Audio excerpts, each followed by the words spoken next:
Warahmatullahi wabarakatuh.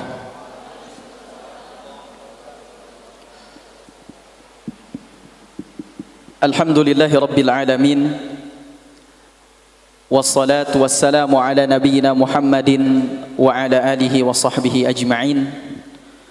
Subhanaka la ilma lana illa ma 'allamtana innaka antal alimul hakim.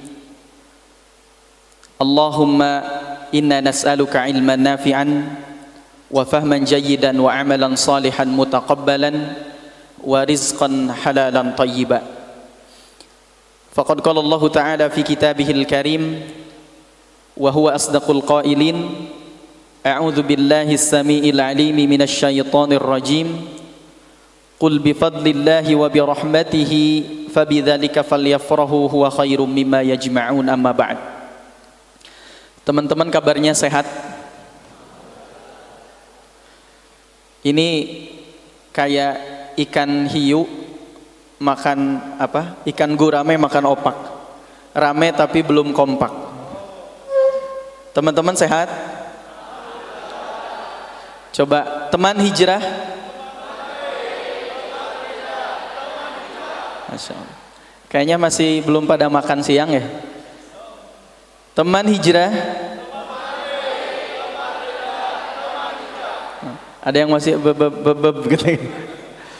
Baik, pertama-tama dan yang paling utama, marilah kita panjatkan puji dan syukur kepada Allah Subhanahu wa Ta'ala yang masih memberikan kita berbagai macam kenikmatan, terutama nikmat iman, nikmat Islam, juga nikmat kesehatan dan nikmat kesempatan.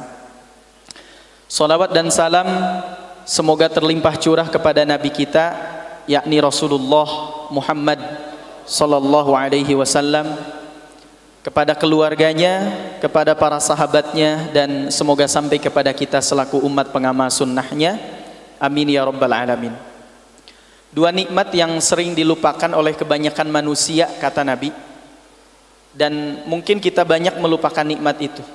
Saya masih ingat dulu ketika guru saya mengulang-ulang hadis ini, kata beliau, ya, dan ini berdasarkan hadis Nabi SAW yang diriwayatkan oleh Imam Bukhari dari sahabat Ibnu Abbas. Kata Nabi, ni'matani mabghunun fihima katsirun minan nas. Ada dua nikmat yang sering dilupakan, dilalaikan oleh kebanyakan manusia. Apa dua nikmat itu? As-sihhatu wal faraghu. As-sihhatu kesehatan, wal faraghu dan kesempatan atau waktu luang. Nikmat sehat akan terasa tatkala kita diuji oleh Allah dengan rasa sakit, dan nikmat kesempatan akan terasa tatkala kita banyak sekali kesibukan, tapi kesibukan yang seakan-akan tidak ada artinya buat diri kita. Sibuk tapi sibuk gak jelas. Bukan sibuk dalam melaksanakan ketaatan kepada Allah. Kalau kita tidak disibukkan dengan kebaikan, maka pasti kita disibukkan dengan keburukan. Allah saja dalam Quran mengatakan kulla yaumin huwa fi sya'nin. Setiap hari Allah itu dalam kesibukan. Masa kita sebagai makhluknya tidak sibuk? Malu dengan Allah. Allah sibuk setiap hari. Kulla yaumin huwa fi sya'nin. Maka tentu kita sebagai makhluk Allah harus lebih sibuk bagusnya, ya, harus sibuk juga. Nah, teman-teman yang dimuliakan Allah Subhanahu wa Ta'ala, alhamdulillah pada kesempatan kali ini kita bisa berkumpul di masjid ini dalam rangka melaksanakan kajian rutin, dan mudah-mudahan dicatat oleh Allah sebagai amal soleh. Yang hadir di majelis ilmu insya Allah wajahnya diberikan cahaya oleh Allah Subhanahu wa Ta'ala. Kalau dilihat wajah-wajahnya ini wajah-wajah penuh masalah, ya kan? Kalau gak ada masalah, gak mungkin manusia gak punya masalah.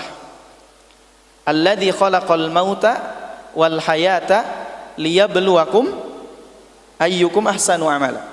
Allah yang menciptakan kematian, yang menciptakan kehidupan. Apa tujuannya? Liyabluwakum ayyukum ahsanu amala. Untuk mengetahui siapa yang paling baik amalnya. Lihat wajah MC, banyak masalahnya, kan? Wajah teman-teman juga banyak masalahnya. Tidak ada satupun di dunia ini kecuali orang itu punya masalah. Bahkan ketika kita sudah hijrah pun pasti akan datang masalah. Allah sampaikan di dalam surah Al-Ankabut ayat kedua. Kata Allah, A'udzu billahi minasy syaithanir rajim. Ahasiban nasu an yutraku an yaqulu amanna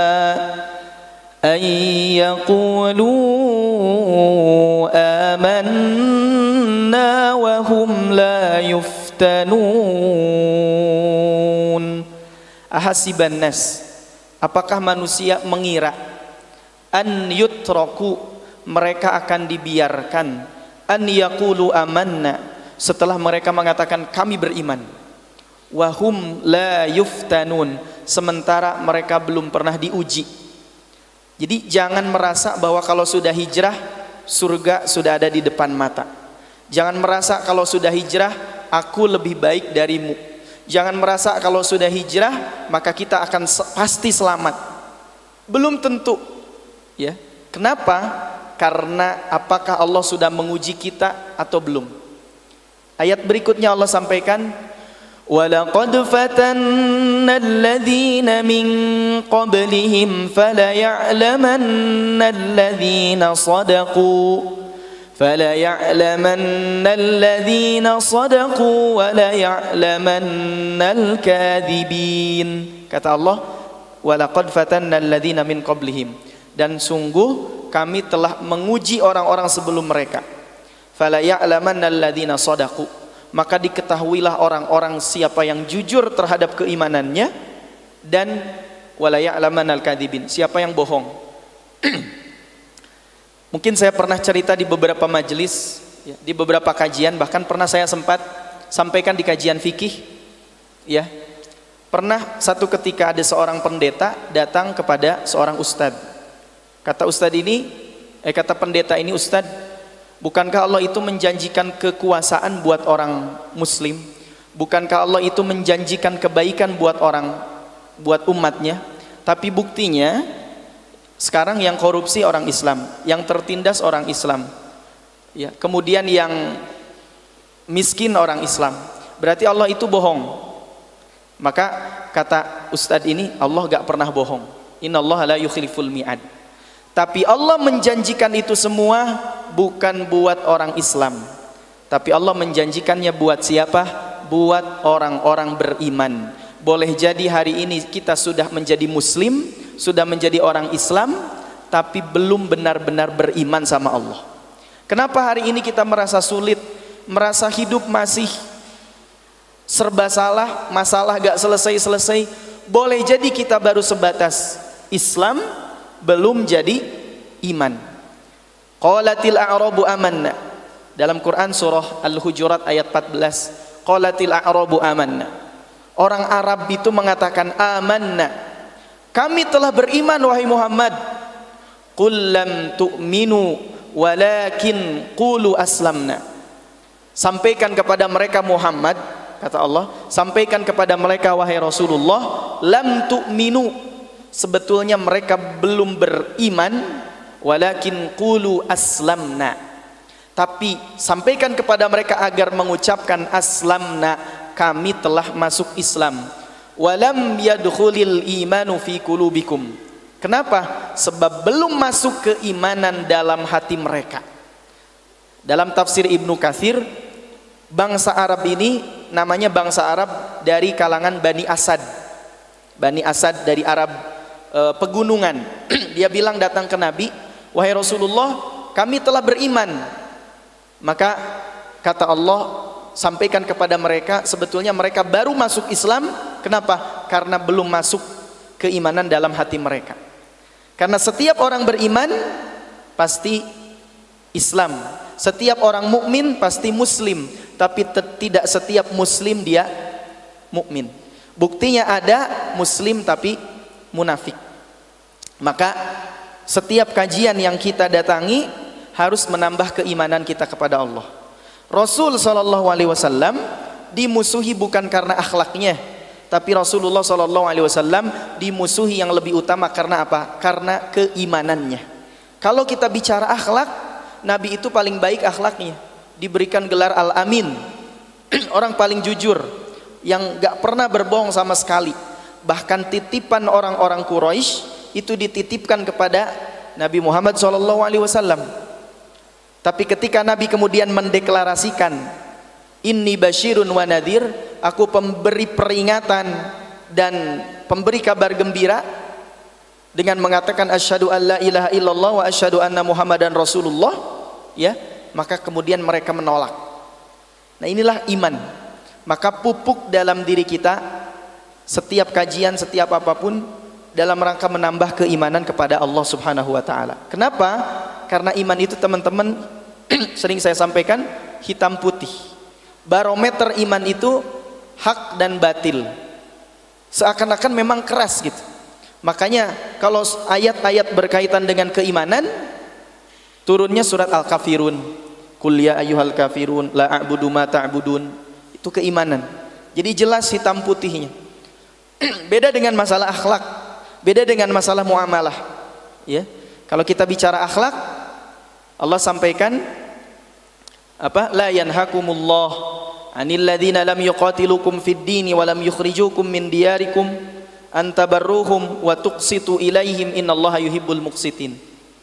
Sesungguhnya Allah tidak melarang kalian berbuat baik kepada mereka selama mereka tidak memerangi dan tidak mengusir dari negeri kalian, untuk berbuat baik kepada mereka dan berbuat adil kepada mereka. Nah, makanya inilah yang disebut dengan iman. Iman itu hitam putih, ya. Maka ketika kita hijrah, ketika kita beriman sama Allah, pasti Allah akan uji. Diuji dengan kebaikan, kadang diuji dengan yang menurut kita tidak baik. Tapi kalau kita syukur, maka syukur itu menjadi pahala. Kalau kita sabar, maka sabar itu akan jadi pahala. Teman-teman yang dimuliakan Allah Subhanahu wa taala, itulah konsekuensi daripada keimanan kepada Allah, ya. Maka setiap detik kehidupan kita itu diuji oleh Allah. Maka di ayat lain Allah sampaikan, am hasibtum an tadkhulul jannah, apakah engkau mengira kamu itu akan masuk surga? Walamma ya'tikum mathalul ladzina khalau min qablikum massathumul ba'sa wad-dharra wa zulzilu hatta yaqula ar-rasul wal ladzina amanu ma'ahu mata nasrullah. Sementara belum datang kepada kalian kegoncangan-kegoncangan, kemadharatan, penyiksaan, sampai orang-orang yang bersama Nabi mengatakan mata nasrullah, kapan datang pertolongan dari Allah? Ala inna nasrallahi qarib, sungguh pertolongan dari Allah itu amat dekat. Ingat, Nabi itu dimusuhi dengan cara apa? Diludahi, dilempari, diperangi. Kita hari ini pernah gak mau ke masjid dilempari? Gak pernah kan? Ya paling mungkin ya kalau ketika awal-awal hijrah, kadang ada orang yang ngebully dikit-dikit mah wajar lah. Cie sok soleh, gak apa-apa daripada sok najis gitu kan? Iya kan? Cie sok alim, ya, iya daripada sok jahil, mending sok alim gitu kan. Nah, jadi biasa, ya. Maka teman-teman ada yang lebih berat, ada yang lebih berat setelah kita berhijrah. Apa itu? Judulnya istiqomah. Makanya tadi disampaikan oleh MC, ya, yang mudah itu istirahat.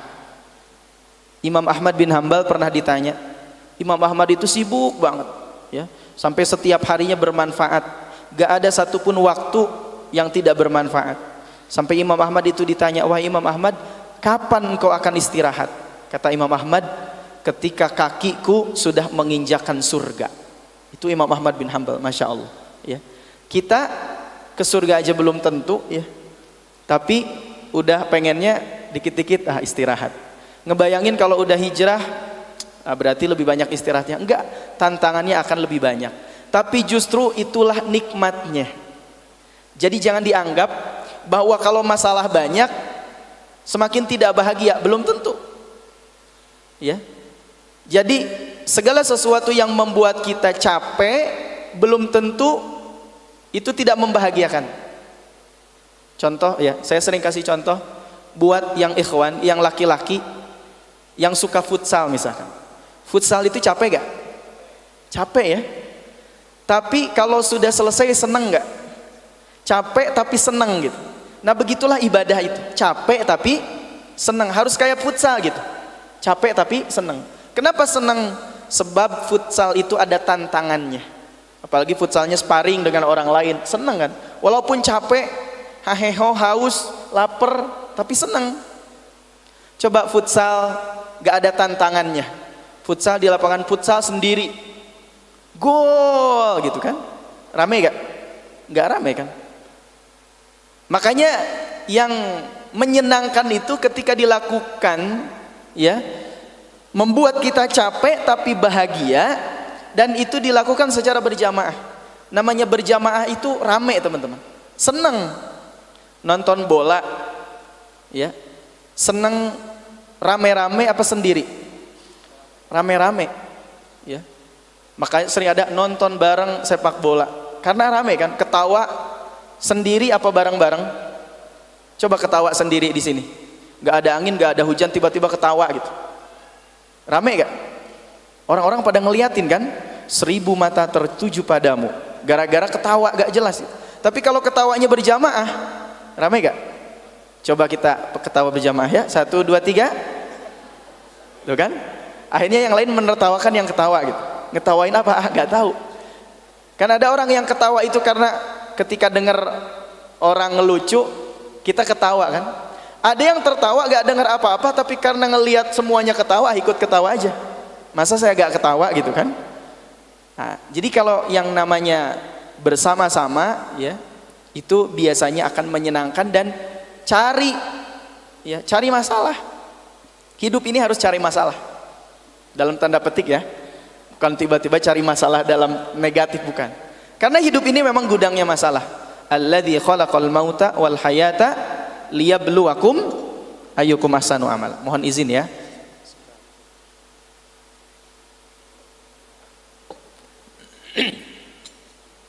Baik. Jadi setelah hijrah yang berat itu apa? Istiqomah. Sampai Nabi itu ketika memikirkan istiqomah disebutkan oleh para sahabat beruban rambutnya. Berarti berat gak istiqomah itu? Berat. Ikut ngaji cuman setahun sekali gampang. Makanya orang sholat setahun sekali banyak gak yang hadir? Banyak. Sholat apa? Idul Fitri. Karena ada orang yang sholatnya setahun sekali, rame gitu, ikut sholat. Alhamdulillah saya hari ini sholat. Padahal sholat Idul Fitri. Ah kamu mas setahun sekali, alhamdulillah lah saya mah sholatnya setahun 2 kali. Idul Fitri dan Idul Adha gitu kan. Itu juga udah lumayan menurut dia, ya. Orang seperti itu belum istiqomah namanya. Jadi istiqomah itu kita lakukan terus menerus. Nabi kenapa sampai beruban? Karena kata para sahabat memikirkan tentang bagaimana beratnya istiqomah. Baca Quran teman-teman mudah, 1 juz sehari bisa. Apa yang sulit? Sulitnya adalah ketika kita istiqomah. Tahajud mudah, yang sulitnya ketika kita istiqomah. Ikut taklim mudah, sulitnya ketika kita taklim kemudian kita istiqomah. Itu yang sulit. Jadi istiqomah itu sulit. Karena sulit, maka pahalanya besar di sisi Allah. Allah sebutkan, kalau teman-teman lihat di surah Fussilat ayat 30. Apa kata Allah?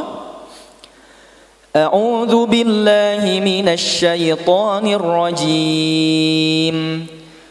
Innal ladzina qalu rabbuna Allah tsumma istaqamu tatanazzalu 'alaihimul malaikah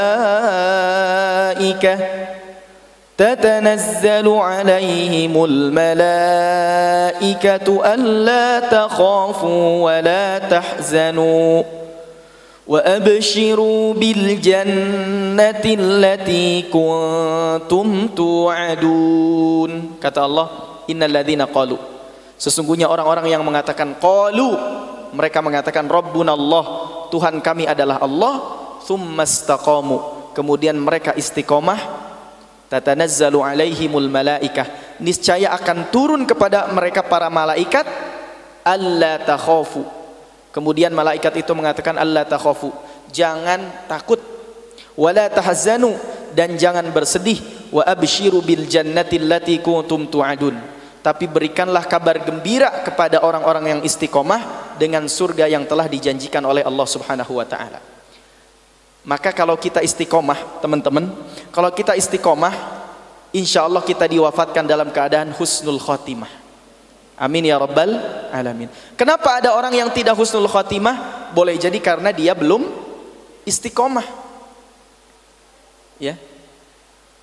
Ada banyak orang yang kita anggap soleh, beriman, tapi di kemudian hari dia berubah.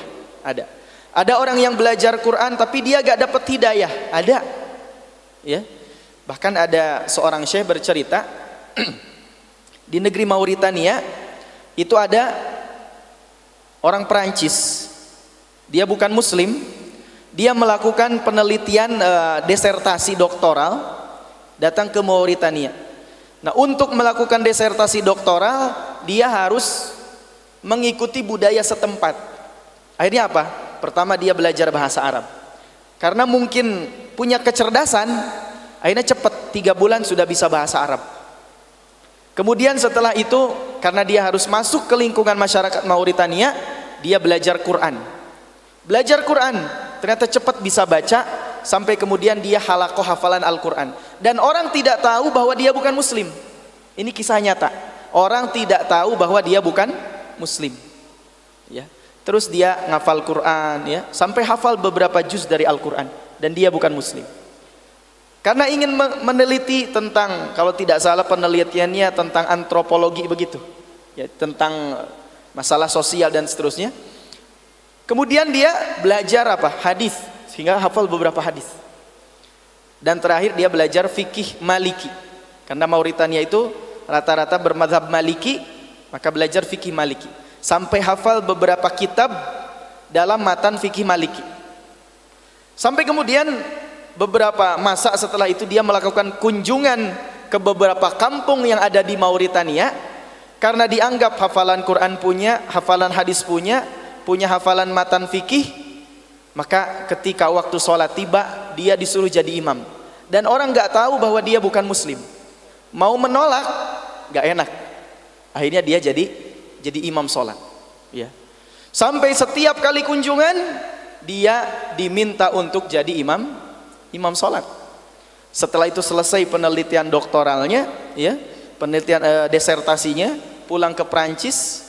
Dari Perancis kemudian dia mengirim surat kepada rakyat Mauritania, terutama kepada beberapa kampung yang pernah dia kunjungi. Dia sampaikan bahwa ucapan terima kasih, ya, bla bla bla dan seterusnya, ya, dia sampaikan ucapan terima kasih. Hanya dia sampaikan mengutip salah satu perkataan dalam matan fikih Maliki, ya, kata dia, dalam matan fikih Maliki yang saya baca, bahwa tidak sah orang muslim bermakmum dengan orang non muslim.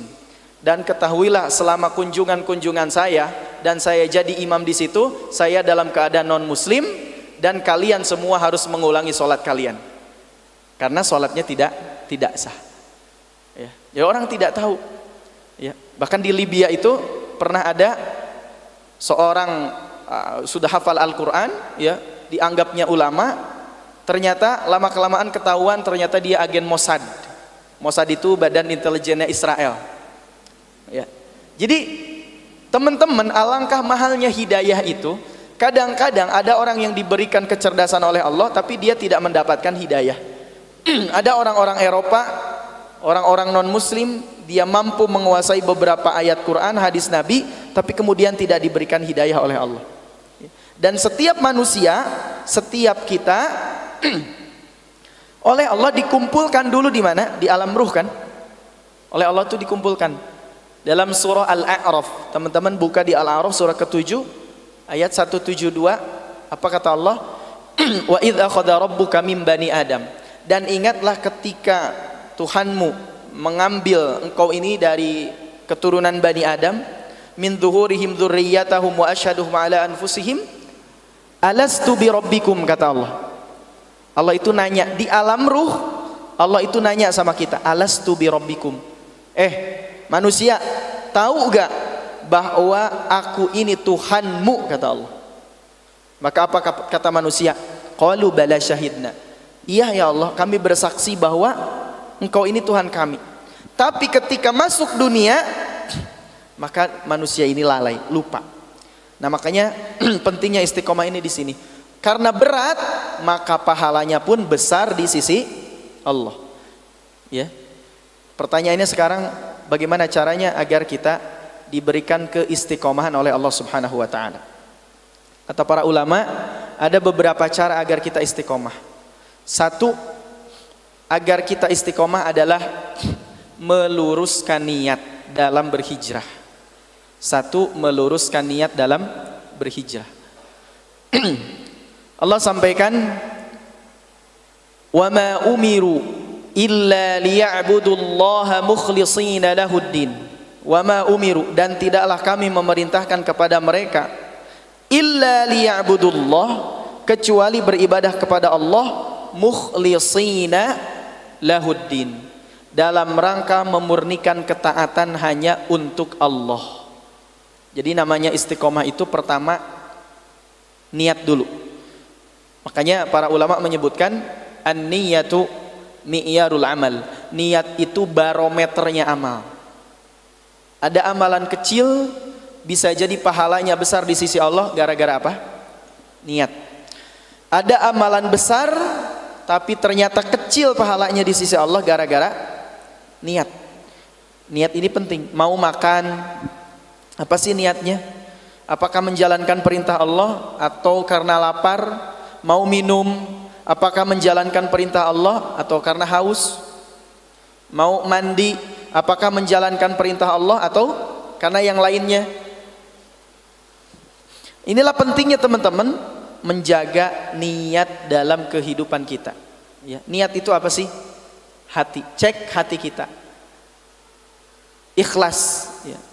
Tidak ada satu orang pun yang tahu ikhlas atau enggak ikhlas kecuali diri kita dengan Allah. Kita sedekah 2.000 rupiah. Saya mah insya Allah ikhlas banget ya Allah. Ikhlas gak? Ikhlas gak kalau orang bilang begitu? Sedekah 2.000 perak, ya 2.000. Kemudian digini-gini sama orang, ini saya sedekah 2.000, insya Allah ikhlas, masukin ke kotak amal. Ikhlas gak? Ya? Belum tentu. Saya jadi dia ikhlas dengan itu. Ya. Intubdus shadaqati fani'aimahi.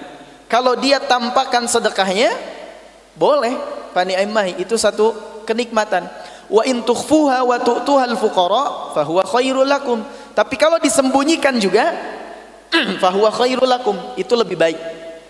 Jadi kalau takut riya, disembunyikan. Tapi kalau pengen ngajak orang lain buat sedekah juga, boleh terang-terangan. Dan tidak ada tahu ikhlas atau tidak, itu hanya urusan kita dengan Allah. Salat, Allahu Akbar, ikhlas gak? Orang lain gak tahu kecuali kita dengan Allah. Hanya para ulama kemudian menyampaikan, apa sih ciri orang ikhlas? Memang sulit membaca orang ikhlas itu cirinya apa? Hanya ada 3 indikator kata para ulama. Satu, orang ikhlas itu amalannya terus menerus. Kalau kita ngaji ini ikhlas, ya, maka akan terus menerus. Tidak pandang, ya kalau ada tabligh akbar baru ikut ngaji, kalau ustadznya terkenal baru ngaji. Kalau misalkan ya baru ngaji kalau ada pemateri dari luar, ya, dari luar negeri, ya Garut, Ciamis gitu kan, Tasikmalaya, baru ikut ngaji gitu kan. Tapi kalau ngaji biasa mingguan, malas mending istirahat, berarti belum ikhlas. Karena ciri orang yang ikhlas itu terus menerus amalnya. Kalau dia sedekah itu ikhlas, maka tiap hari dia akan sedekah. Ya. Kalau amalan kita masih, makanya kalau ingin mengukur, kita ini baca Quran ikhlas apa belum ya? Lihat terus menerus apa enggak. Kalau ada butuhnya sama Allah baru rajin, baru berdoa sama Allah. Ya Allah, mudahkan jodoh saya ya Allah. Udah aja dapat jodoh, nikah, hilang dari pengajian. Apa? Sibuk bekerja, sibuk membahagiakan istri. Ya. Kalau Sabtu Minggu bukan ke masjid tapi jalan-jalan, gitu kan? Ustadz, bukankah jalan-jalan juga ibadah? Iya ibadah. Tapi kalau jalan-jalannya tiap minggu, banyak duit atau salah kina, boros, gitu kan? Kalau sudah menikah nanti pasti merasakan. Ya. Laki-laki kan sibuk kerja, misalkan istrinya di rumah. Kadang akhir pekan tuh istri ngajak jalan-jalan, ya. Tapi suaminya pengen istirahat. Ajak jalan-jalan kemana? Ke masjid alumni IPB. Gak apa-apa, jalan-jalan ya. Ngaji di sini. Iya sih ngaji. Cuma 15 menit formalitas doang, update status. Alhamdulillah bisa ikut kajian TH 15 menit. Sisanya karena ada botani, mampir ke botani. Lamanya di botani. Ya. Jadi ikhlas itu apa? Terus menerus. Ya. Sebelum nikah rajin, setelah nikah ngalengit. Berarti belum ikhlas. Ya. Ini kan kadang-kadang ketahuan ya. Kenapa jamaah TH itu rata-rata kebanyakan belum nikah, ya kan? Ada yang nikah sebagian ya, ada yang nikahnya diam-diam gak ketahuan gitu kan? Kelihatan dari senyumnya, senyum-senyum menyedihkan gitu kan? Belum nikah kan? Ya, bener gak? Mau dapat jodoh terbaik? Nih kayaknya ragu-ragu nih jawabnya. Mau dapat jodoh terbaik? Masya Allah. Kadang-kadang ada yang datang ke sini, suganoy ayah akhwat, anu cocok gitu kan? Pas lihat di jalan kayaknya cocok itu. Kan kata orang kalau jodoh itu kayak mirip gitu. Akhirnya setiap akhwat kayak mirip dengan kita. Kayaknya mirip dengan itu. Hati-hati, jaga nih niat. Yang akhwat juga sama. Ya, mudah-mudahan dapat ikhwan soleh gitu kan. Kalau ketemu di pengajian kan insya Allah soleh gitu kan. Namanya siapa? Soleh? Bukan, Mahmud gitu. Hati-hati, jaga niat. Amal yang ikhlas indikatornya kata para ulama istimror, terus. Udah menikah belum menikah ya, maka terus ikut pengajian, ikut menuntut ilmu. Ilmu itu penting teman-teman. Sebelum nikah kita merasa apa masalahnya? Masalahnya Ustaz belum nikah. Setelah nikah muncul masalah lagi gak? Muncul. Banyak teman-teman kita ya, walaupun kita doakan mudah-mudahan ya, sebelum nikah rajin, setelah nikah ya tidak ada kabar. Rajin juga, mudah-mudahan rajin juga. Tapi kadang ya sibuk dan sebagainya. Ya, tapi mudah-mudahan kita doakan juga mereka, mudah-mudahan senantiasa diberikan kebaikan oleh Allah Subhanahu wa taala. Karena setelah nikah nambah masalah apa mengurangi masalah? Ini kenceng banget nih, siapa yang kenceng? Kayaknya pengalaman ini. Kayaknya sakit banget itu ngomong itu. Ya kan? Ya, istimror. Ya, amal yang ikhlas itu terus menerus. Yang kedua, indikator orang yang ikhlas itu dia tidak akan merasa besar dengan pujian dan tidak akan merasa kecil dengan cacian. Mau dipuji atau dicaci sama aja. Karena penilaian manusia tidak pernah sama. Penilaian manusia tidak pernah sama. Yang mutlak itu penilaian siapa? Penilaian Allah Subhanahu wa taala. Kalau penilaian manusia gak sama. Kata si A bagus, kata si B belum tentu, relatif. Saya sering cerita kuda kan, ada anak sama bapaknya bawa apa? Bukan kuda, keledai. Satu kampung, ya, dua-duanya naik keledai. Kata orang kampung, kok ini keledai ditaikin sama dua orang, kasihan dong. Itu orang manusia kan gitu. Kata bapaknya, ya udah deh, bapak naik kamu naik keledai, aku yang nuntun keledai. Masuk ke kampung berikutnya. Ya, kata orang kampung, ini anak-anak durhaka katanya. Masa orang tuanya suruh pegang keledainya, nuntun keledainya, sementara anaknya asyik-asyik naik keledai. Kata bapaknya, oh salah lagi ya ternyata. Akhirnya bapaknya yang naik, anaknya yang nuntun keledai. Masuk ke kampung berikutnya. Kata kampung berikutnya, ini bapak gak tahu diri ya. Kok anaknya disuruh nuntun keledai, bapaknya enak-enak santuy di atas keledai gitu. Kata si bapaknya, oh salah lagi nih. Kalau gitu kita gak usah ada yang naik keledai. Ya kita berdua aja jalan kaki tuntun keledai. Masuk ke kampung ketiga, kata orang-orang yang di kampung ketiga, ini orang bawa keledai bukannya ditaekin malah dituntun ya. Akhirnya kata, waduh salah lagi ternyata. Gimana dong? Ya udah Pak, kita gendong aja keledainya. Masuk ke kampung berikutnya. Kata orang-orang, ini orang kayaknya orang dari mana nih, gak tahu apa. Biasanya orang naik keledai, ini keledai naik orang. Bingung lagi, harus salah lagi. Gimana? Buang aja lah keledainya. Akhirnya dibuang keledainya. Serba salah. Namanya penilaian manusia relatif. Ya, relatif. Tapi penilaian Allah mutlak. Kepada Nabi Muhammad ada gak yang suka? Banyak, pengikutnya miliaran. Tapi ada gak yang gak suka? Ada. Makanya jangan pernah berharap disukai semua orang. Ketika ada yang suka dengan kita, di balik itu semua ada orang yang tidak suka dengan kita. Itu wajar, namanya di dunia ya.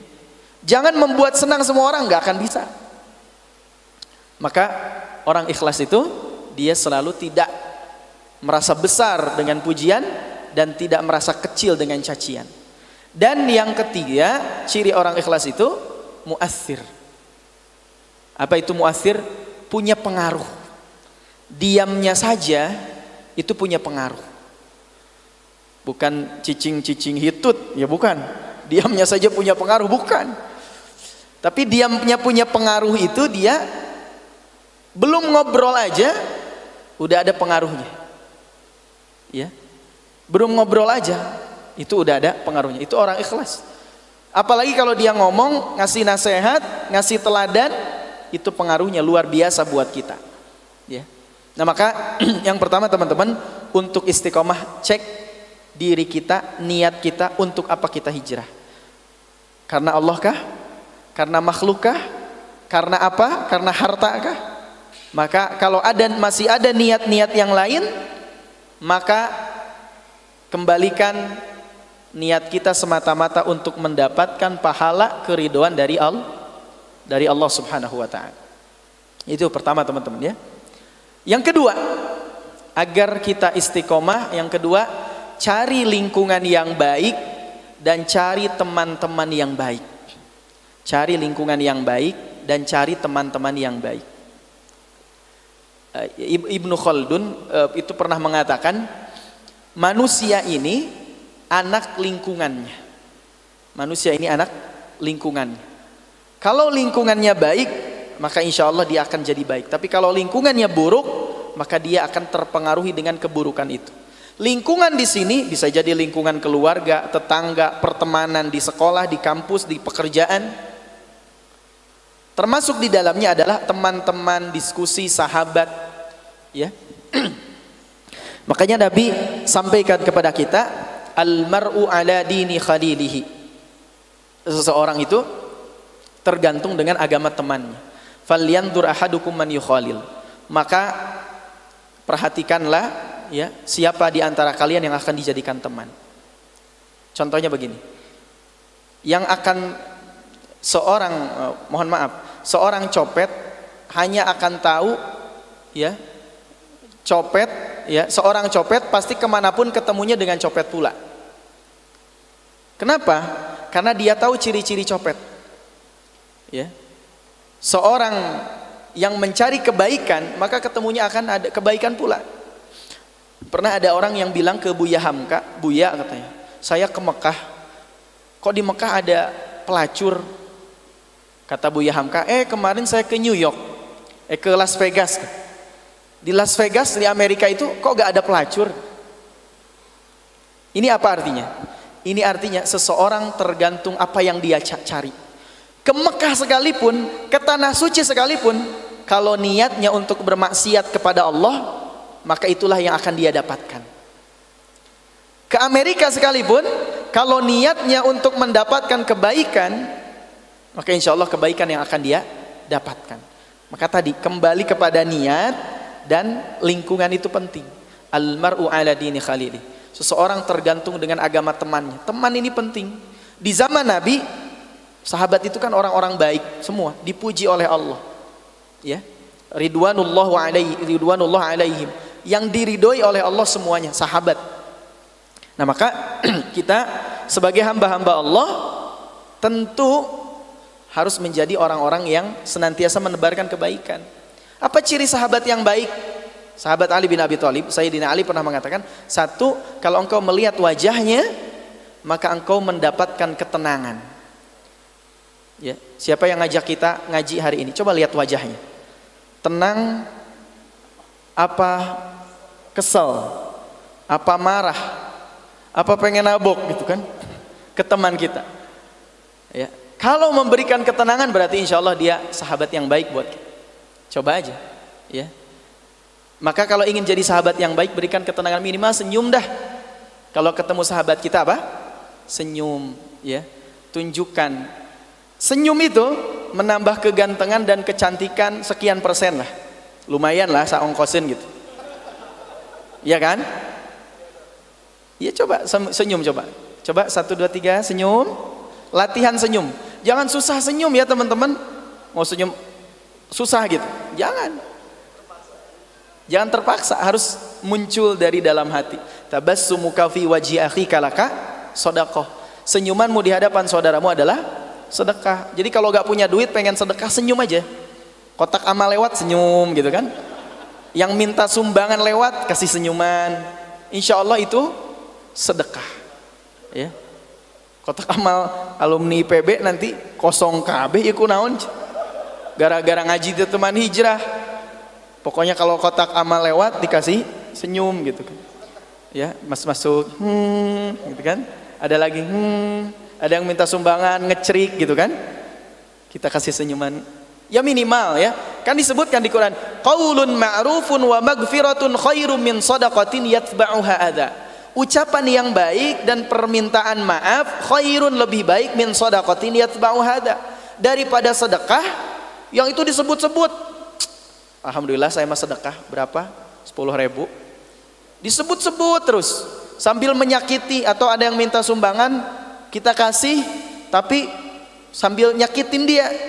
Itu gak lebih baik ya. Lebih baik qaulun ma'rufun wa maghfiratun khairum min shadaqatin yatba'uha adza.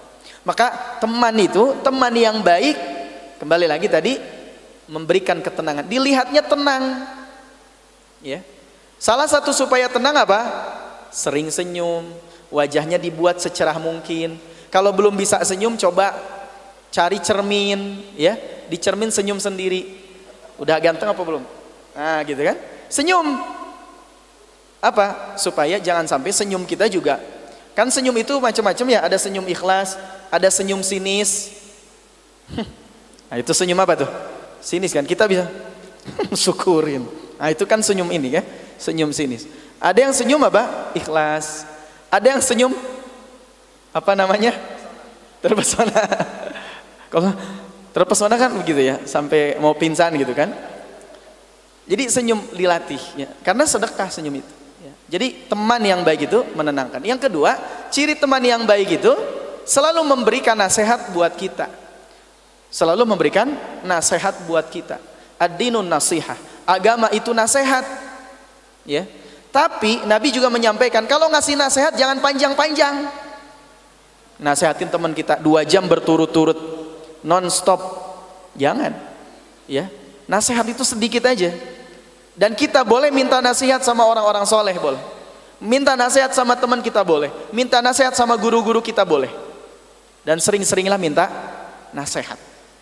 Ya, nasihat itu jarang-jarang, harus jarang-jarang disampaikannya. Kemudian yang kedua, jangan panjang-panjang. Nasihat 17 halaman, jangan. cukup sedikit tapi berkesan buat dia, ya. Jadi teman yang baik adalah teman yang memberikan nasihat. Saya pernah ingat begini, hati-hati katanya kalau ada orang tiba-tiba SKSD, sok kenal, sok deket kan, ya. Itu kata orang tua, udah kakek-kakek bilang begitu, dia pengusaha, ya. Saya sering ngobrol, saya kadang kalau ngumpul tuh senang dengan orang-orang tua, dengerin apa curhatan mereka, ya. Oh, abah mah waktu dulu muda, katakan ngobrolnya gitu kan. Oh, ngobrol semangat dia, pejuang, gitu kan. Pokoknya ngobrol lah banyak. Hati-hati dia bilang, Kade, kalau ada orang pakai bahasa Sunda dia ngomongnya. Hati-hati kalau ada orang yang tiba-tiba deket SKSD, sok kenal, sok deket, baik-baikin, ya. Ujung-ujungnya apa? Ujung-ujungnya minjem duit, gitu. Ada orang yang kayak gitu kan? Ada, ujung-ujungnya minjem duit, ya. Bukan nggak boleh minjem duit, ya, boleh, ya. Asal jangan sama ustadz minjemnya, ya. Ustadz mah nggak punya duit. Jadi apa? Artinya jangan juga terlalu senang dengan teman yang suka muji-muji kita, ya. Sampai dibuat puisi, ya.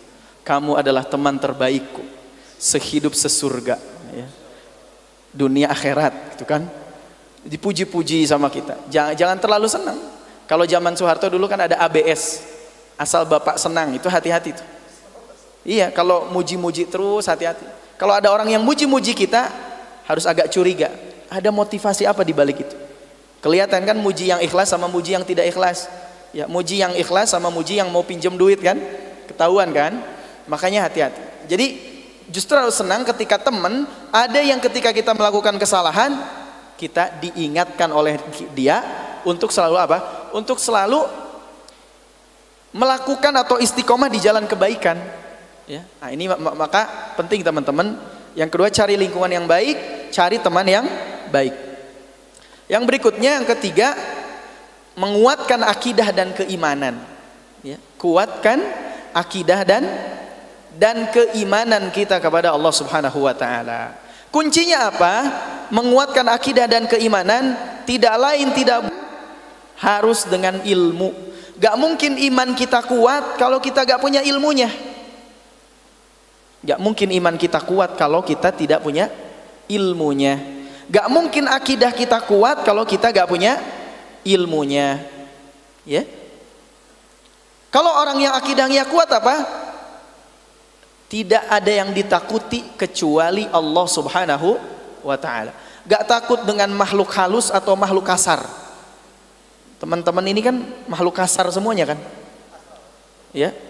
Kalau makhluk halus gak kelihatan. Emang mau disebut makhluk halus? Enggak kan, ya.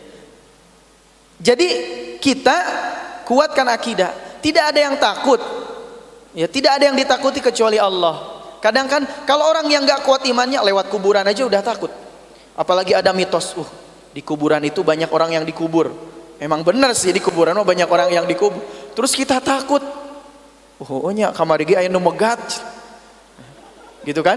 Terus kita takut lewat sana. Hati-hati, berarti iman kita belum kuat, ya.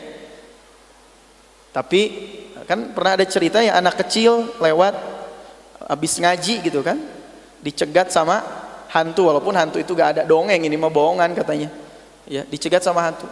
Oh, ingat pas di pengajian kalau ada hantu baca doa. Ternyata satu-satunya doa yang dia hafal doa mau makan. Allahumma barik lana fima razaqtana wa qina adzabannar. Hantunya yang lari. Kata hantu, buset ini anak kecil, gua mau dimakan katanya. Karena baca doa mau makan. Jadi alhamdulillah, ya. Ini mah orang bilang begitu. Jadi minimal ada bekal doa. Kita takut sama apa? Sama Allah aja. Jangan takut namanya hantu, jin. Walaupun kemarin kan ada berita viral tuh ya, yang bawa mobil ternyata mobilnya kemana? Ke hutan. Artinya kita minta perlindungan itu harus sama Allah. Google Maps aja sekarang bangsa jin itu sudah bisa, berarti mereka itu sepertinya punya apa? Teknologi yang lebih hebat dari kita. Oh iya. Jadi masuk itu apa, ngehack Google Maps, ya. Suara si Google Map itu suara silakan Anda masuk ke kuburan, katanya gitu kan. Pokoknya tiba-tiba dia jadi apa? Tersesat kan. Makanya dalam etika perjalanan kata Nabi, kalau bisa perjalanan jauh itu jangan sendiri. tapi ada teman. Tapi Ustadz, saya mau masih sendiri terus, gimana dong? Cari teman, teman yang sejati, ya, menemani dunia akhirat. Ya, makanya kan orang yang sendiri itu temannya setan. Bener, ya. Jangan sering-sering menyendiri, ngelamun. Setan itu, tiba-tiba setan masuk, ya jadi Google Map gitu kan? Atau jadi apa? Ya, kadang masuk ke buku, kadang masuk ke HP, kadang masuk ke Instagram. Iya gak? Ya, hati-hati. Setan itu bisa masuk kemana-mana. Maka kuatkan akidah, kuatkan keimanan. Gak mungkin keimanan kita kuat, gak mungkin akidah kita kuat kalau kita tidak punya ilmunya. Imam Syafi'i mengatakan, man arada dunya fa'alaihi bil ilmi. Siapa yang ingin dunia maka ada ilmunya. Wa man arada al-akhirata fa'alaihi bil ilmi. Siapa yang ingin akhirat ada ilmunya. Wa man aradahuma fa'alaihi bil ilmi. Siapa yang ingin keduanya maka ada ilmunya. Maka rajin-rajin datang menuntut ilmu, menguatkan apa? Menguatkan keimanan. Orang yang beriman akan diberikan ketenangan oleh Allah hidupnya. Gak takut, gimana saya gak dapat rizki? Rizki itu yang menjamin siapa? Allah. Apakah rizki itu hanya uang? Kesehatan rizki. Istri yang solehah, suami yang soleh rizki. Ya, kesempatan rizki. Bisa ngaji, duduk di sini rizki. Banyak orang, saudara-saudara kita di Suriah, di Palestina, boro-boro duduk kayak gini. Mau sholat aja, bom. Kita kan nggak ada kan di sini. Tiba-tiba ada apa gitu kan? Enggak kan? Alhamdulillah, ini rizki dari Allah. Ya, maka kuatkan akidah, belajar yang benar, ya. Bukan hanya belajar itu ya sekedarnya, ya.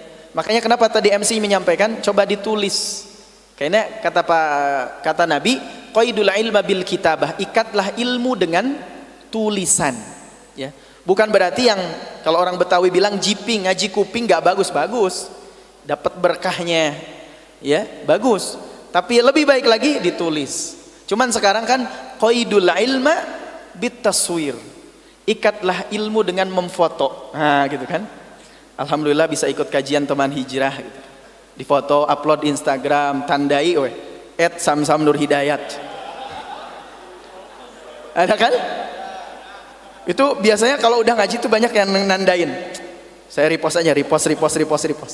Bagus gak? Silahkan, ya. Tapi jangan lupa ada catatan. Apa sih hasil ngaji itu? Pokoknya tadi ustadznya lucu banget. Jangan. Kan di Indonesia, kalau di Indonesia ustadz yang laku itu yang lucu biasanya kan. Coba ustadz yang serius, rata-rata gak diundang lagi. Tong undang ustadz tadi tunuh. Di kita kan begitu kan. Kalau di Arab saya lihat, di Timur Tengah, justru ustadz yang banyak ngelucu gak diundang lagi. Gak diundang lagi. Jadi mereka itu rata-rata serius. Kalau ngaji itu serius. Kalau kita emang budayanya serius gak bisa, harus ada ketawanya. Kalau serius kayak khutbah Jumat kan serius ya. Coba apa kalau khutbah Jumat? Ngaku-ngaku. Sare kabeh khutbah. Serius. Gak pernah khutbah Jumat ada lucu-lucunya. Khotibnya lucu gak? Gak pernah kan? Serius. Makanya tidur semua. Alhamdulillah khutbah kali ini dilakukan dengan khusyuk dan khidmat. Dasare khusyuk dan khidmat.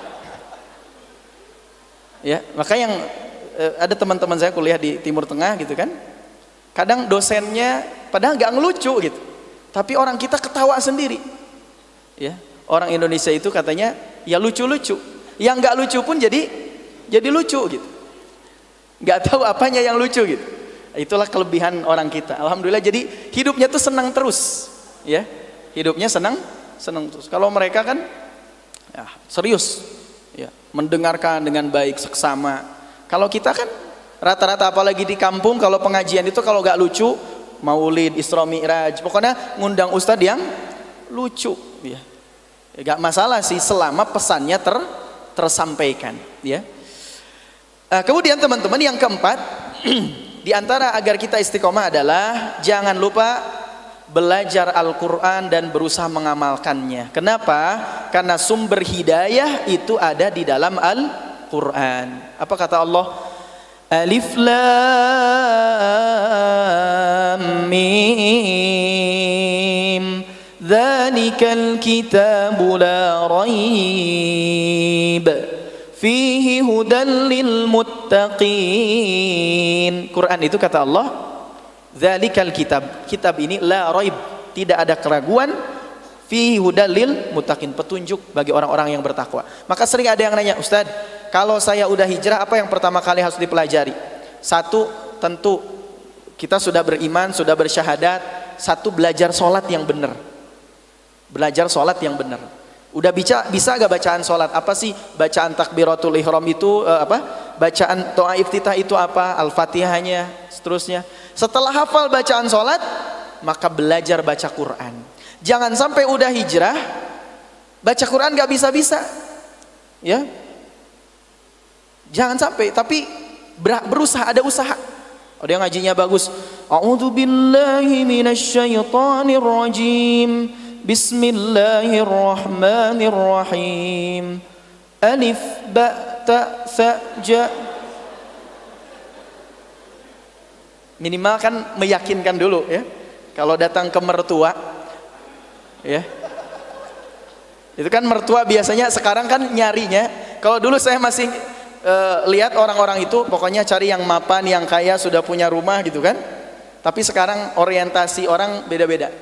Katanya kalau sudah punya hafalan Quran, soleh, biasanya 80% itu diterima gitu. Walaupun elektabilitasnya belum tentu, ya. Elektabilitas itu kemungkinan untuk dipilih belum tentu, ya. Tapi rata-rata calon mertua itu pengen begitu. Ya minimal lah suara bagus itu modal, ya. Modal buat yang lamar anak gadis gitu kan, buat kita. Maka belajar Quran teman-teman, belajar Al-Quran. Saya masih ikro, belajar ikro, ya, gak apa-apa. Yang penting kita mau belajar. Kenapa? Quran itu akan mengisi ruh kita. Ruh kita tidak akan bisa diisi kalau tidak dengan baca Al-Quran. Sahabat itu rata-rata menghatamkan Quran itu 1 minggu sekali, rata-rata. Bahkan sahabat paling utama 3 hari sekali. Utsman, ya, sahabat Ali, Abu Bakar 3 hari sekali. Sahabat yang dikatakan agak males sebulan sekali. Jadi malesnya sahabat sebulan sekali. Kita setahun sekali gehese atunya pas bulan Ramadan. Gimana kalau kita kan sering ngebayangin seandainya saya hidup di zaman Nabi, saya hatam Quran pun sulit hari ini gitu kan. Kadang Ramadan pun sulit, apalagi sebulan sekali, ya. Makanya sahabat itu banyak baca Quran, ya. Dan mereka menghafal Quran, tidak menghafal Quran kecuali mengamalkannya. Kenapa? Quran itu kan jadi syafaat. Iqra'ul Quran fa innahu ya'ti yaumal qiyamati syafi'an li ashabi. Bacalah Quran karena Quran itu akan datang pada hari kiamat sebagai syafaat buat sahabat-sahabatnya. Man qara'a harfan min kitabillah falahu hasanah. Siapa yang baca 1 huruf dari Quran, maka dia dapat 1 kebaikan. Wal hasanatu bi asyri amsalihha. 1 kebaikan sama dengan 10 kebaikan. La aqulu alif lam mim harfun. Aku tidak katakan alif lam mim itu 1 huruf kata Nabi, walakin alifun harf wa lamun harf wa mimun harf. Tapi alif lam mim itu 3 huruf. Berarti kalau kita baca Bismillahirrahmanirrahim, berapa huruf Bismillahirrahmanirrahim? Tik tok tik tok tik tok, berapa? 19 huruf. Berarti berapa? 190. Alhamdulillah cenasa ongkosen. Bismillahirrahmanirrahim gitu kan. Tapi hadis ini bukan nyuruh kita buat ngitung-ngitung pahala. Oh alhamdulillah tadi sudah baca Al-Fatihah, hitung berapa? Oh sekian pahalanya, lumayan lah. Tiket masuk surga gitu kan. Mau hatam Quran? Ah Ustadz saya mah alhamdulillah tiap hari hatam Quran. Oh emang gimana caranya? Ya baca Al-Ikhlas 3 kali. Karena Al-Ikhlas 3 kali itu sama dengan Al-Ikhlas itu sepertiga Quran. Jadi kalau baca 3 kali sama dengan hatam Quran gitu kan. Bukan itu maksudnya, tapi ini keutamaannya di sisi Allah. Jadi banyak-banyak baca Quran. Jangan nanti kalau jadi suami ini, mohon maaf, calon-calon suami ya, nanti istrinya mau tahajud kan bareng suaminya ya. Ngimamin teh kul huwallahu deui, inna atoinakal kausar deui, inna atoinakal kausar deui. Malu sama istrinya gitu kan. Ya minimal ada hafalan ya.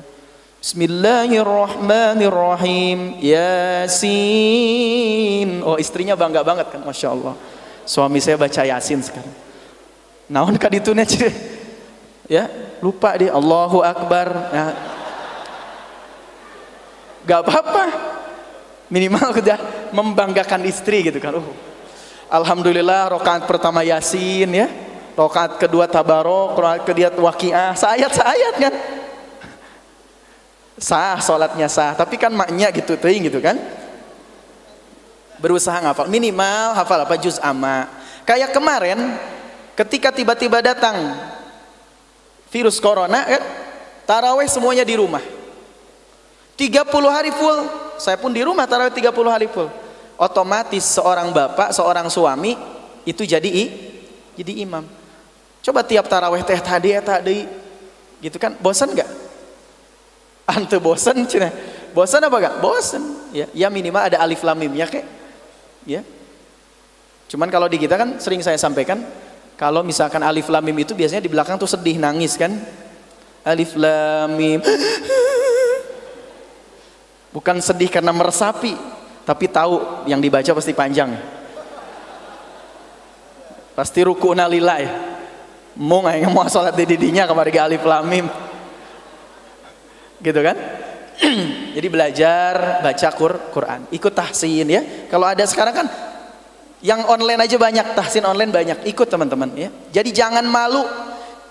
Aduh, saya mah udah berusia lanjut, jangan malu. Imam Kisai itu salah seorang ahli qiraah.